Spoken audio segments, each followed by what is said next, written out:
नमस्ते पेरेंट्स। वैदिक पेरेंटिंग ज़रूरी क्यों है? जैसे कि आप सभी लोग जानते हैं कि आजकल का जनरेशन हमारे कल्चर और हमारे ट्रेडिशन को छोड़कर बाहर के ट्रेडिशन की तरफ ज़्यादा अट्रैक्ट होता है। इसका मेन रीज़न है कि हम अपने रूट से, हमारी जड़ों से जुड़े नहीं हैं। हम अपनी जड़ों से अलग होते जा रहे हैं।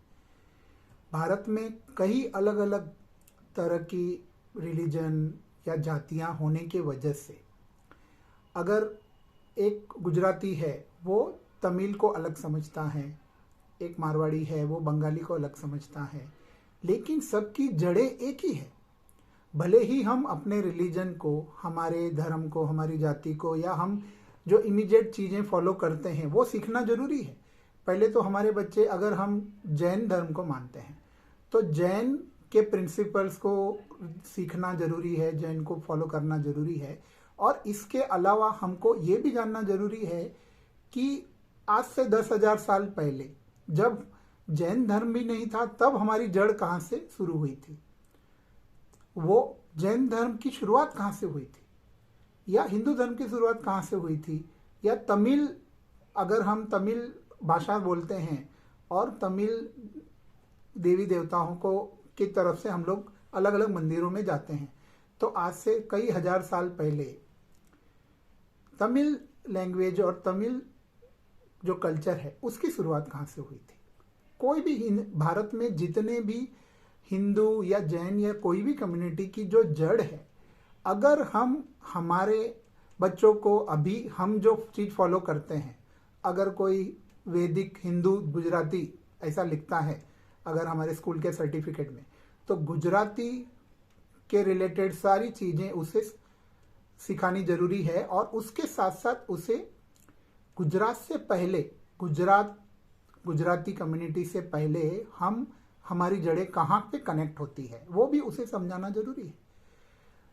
दोनों ही चीज़ें जरूरी है। भले ही हम अलग अलग देवी देवताओं को माने, अलग अलग मंदिरों में जाएं, लेकिन सारे धर्मों की, सारे लैंग्वेज की, सारी जातियों की जो जड़ है वो आपस में कहाँ जुड़ी है, अगर ये चीज़ हम समझ सकते हैं और हम हमारे बच्चों को समझा सकते हैं, तब हमें कभी ये नहीं लगेगा कि हम सब अलग हैं। जितनी भी अलग अलग भेदभाव है, डिफरेंसेस हैं, वो हो सकता है कि लैंग्वेज के वजह से या जातिवाद के वजह से या धर्म के वजह से या हम जो अलग अलग देवी देवताओं को या मंदिरों को फॉलो करते हैं उसके वजह से है। लेकिन अगर हम सभी चीज़ों के पीछे जो जड़ है वहाँ तक जाते हैं, चाहे हम कोई भी स्टेट में रहें, आप तमिल में रहो, कर्नाटक में रहो, कश्मीर में रहो, लेकिन शुरुआत कहाँ से हुई हजारों साल पहले, अगर आप कनेक्ट करोगे तो आपको वही चीज़ें मिलेगी जो हमारे वैदिक रूट्स में है, जहाँ से वेदों की उत्पत्ति हुई है, जहाँ से उपनिषद का ज्ञान आया है, जहाँ से सारी लैंग्वेजेस, संस्कृत में से सारी भाषाएं बनी हैं। तो हमारे मदर टंग और हमारी इमीडिएट रिलीजन के अलावा हमें हमारे वैदिक चीज़ों से अगर हम कनेक्शन डेवलप करते हैं तो ये जो डिवीज़न है वो जाने लगेगा। सारे कम्युनिटी, सारे हिंदू कम्युनिटी अपने आप को एक समझने लगेंगे। गुजराती में भी अगर आप देखोगे तो दुनिया भर के डिवीज़न है। गुजराती पटेल समाज, लेवा, फिर जैन समाज, गुजराती, और गुजरात में ही आपको 100 गुजराती बोलने वाले अलग अलग जाति के लोग मिलेंगे। लेकिन अगर सब लोग अपने जड़ों को कनेक्ट करने लगेंगे तो गुजराती समाज में एकता आएगी। गुजराती समाज की एकता तमिल समाज के साथ होने लगेगी अगर सब जड़ों से कनेक्ट होने लगे। और इसी तरीके से हम सब अपने आप को एक ही रूट से कनेक्ट कर सकते हैं और यूनिटी डेवलप कर सकते हैं। और हमें हमारे बच्चों को भी, आने वाली जनरेशन को भी यही एक रूट से बांधना है, यही जड़ों से बांधना है, ताकि हम यूनिटी से हमारे कल्चर को, हमारे ट्रेडिशन को, वैदिक कल्चर को प्रोटेक्ट कर सकें और इसे सीख सकें। तो यही वैदिक रूट्स को सिखाना और आगे बढ़ाने के लिए वैदिक पेरेंटिंग जरूरी है। हमें हमारी जड़ों को मजबूत बनाना है और एक दूसरे से कनेक्ट करके सीखना है, और हमारे आने वाली जनरेशन को भी वो कनेक्शन डेवलप करवाना है कि हम जैन हैं, लेकिन हमारे जैन होने से साथ साथ हमारी जो पुराना कल्चर है, हमारी जड़ें कहाँ से शुरू होती है।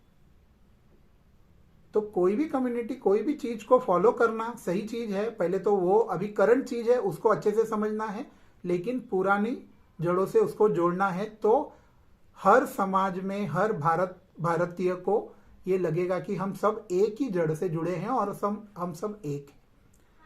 उम्मीद है आपको ये बात आपको समझ में आई है और आप आपके बच्चों को भी ये बात समझाएंगे, और इस मैसेज को इतना फॉरवर्ड कीजिए कि ज़्यादा से ज़्यादा आने वाली जनरेशन्स को हम ये चीज़ सिखा सके और अपने वैदिक रूट से कनेक्ट करवा सके। Thank you.